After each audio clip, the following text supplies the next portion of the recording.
Welcome বন্ধুরা, আমি মানকচুর ডালনা তৈরি করছি। এই জন্য কড়াইয়ে আমি সামান্য তেল দিলাম, আর মানকচুটা আমি ছোট ছোট টুকরো করে কেটেছি।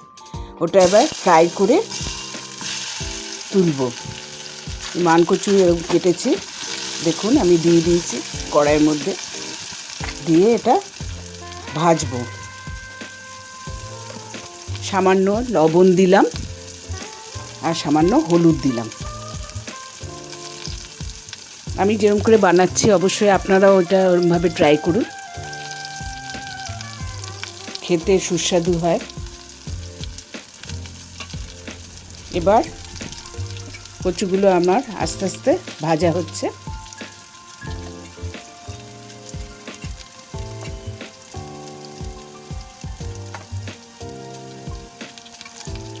আপনারা এরকমভাবে করতে থাকুন, পুরোটা দেখুন ভালো করে। এই দেখুন আমার ভাজা হয়ে গেছে, আমি তুলে নিচ্ছি, ভাজাগুলো তুলে নিচ্ছি কড়াই থেকে।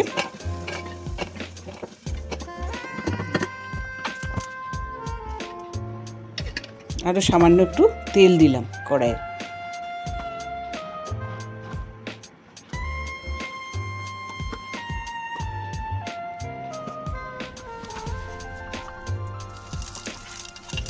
জিরে ফোড়ন দিলাম, গরম মশলা, গোটা গরম মশলা দিলাম, আর একটা তেজপাতা দিলাম। আর এর মধ্যে আমার আলু কাটা ছিল ছোট করে, দিয়ে দিয়েছি, মটরশুঁটি দিয়ে দিয়েছি।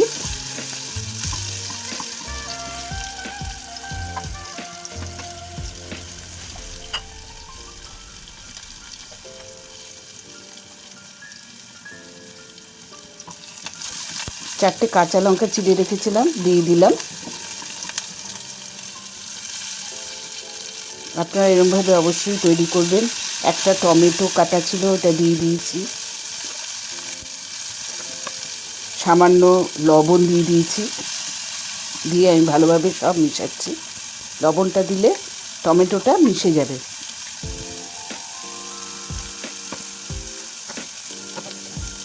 এবার আমি একটা বাটিতে সামান্য হলুদ আর রোস্টেড জিরে গুঁড়ো আর রোস্টেড ধনে গুঁড়ো জল দিয়ে গুলে নিচ্ছি। গুলে ওটা আমি মশলাটা দেব।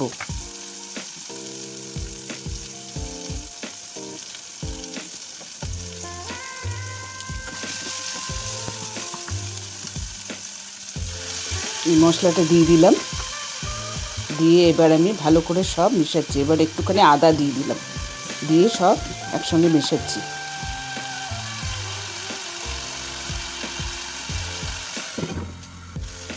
দিয়ে ঢেকে দিলাম। দেখুন কত সুন্দর রঙটা হয়েছে। আপনারা অবশ্যই লাইক, সাবস্ক্রাইব, শেয়ার, কমেন্ট করবেন। সামান্য চিনি দিয়ে দিলাম, অল্প একটু চিনি দিলাম অ্যাডজাস্ট করার জন্য। আর কাশ্মীরি লঙ্কার গুঁড়ো দিলাম, দিয়ে জল দিচ্ছি। জল দিয়ে এবার সব ভালো করে মশলাটা কষাবো। ভালো করে মশলা যত ভালো করে কষাবো তত সবজিটা টেস্ট হয়। সামান্য জল দিলাম যাতে মশলাটা পুড়ে না যায়। দিয়ে এবার আমি ভালো করে সব মেশাচ্ছি। মিশিয়ে আমি এবার এটা নারকেল দিয়ে দিলাম, নারকেল কোড়ানো কিছুটা দিয়ে দিলাম, দিয়ে আমি ভালো করে সব নাড়ছি। অবশ্যই আপনারা সাবস্ক্রাইব করবেন। সাবস্ক্রাইব করলে আরও নতুন রান্না দেখতে পারবেন। এবারে আমি ঢেকে দিলাম। কমেন্টে লিখবেন কেমন লাগলো, রেসিপিটা কীরকম লাগলো। আর ডেসক্রিপশন বক্সে গিয়ে আমার দেখতে পারবেন আমি কতটা কী পরিমাণ দিয়েছি। এবার আমি দেখুন কতটা কষিয়ে দিয়েছি এবং ওলটা আমার সেদ্ধ হয়েই এসছে। এবার আমি এর মধ্যে গরম জল দিয়ে দিলাম। এবার ঢেকে দিলাম, 10 মিনিটের জন্য ঢেকে দিলাম, যাতে ভালোভাবে সেদ্ধ হয়, সুসিদ্ধ হয়, সেজন্য ঢেকে দিয়েছি। এবং আমার ওল সেদ্ধ হয়েও গেছে, দেখুন।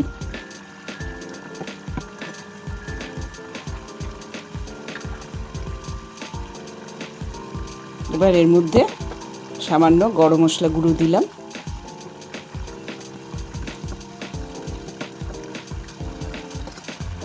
ওলের ডালনা আমার হয়ে গেছে, একটুখানি কিছুক্ষণের জন্য ঢেকে দিলাম। জলটা দিয়ে 10 মিনিট ঢেকে রাখতে হবে। তারপর আমার ওলের ডালনা তৈরি হয়ে গেছে, আমি নামিয়ে নিয়েছি। এভাবে আপনারা ট্রাই করুন।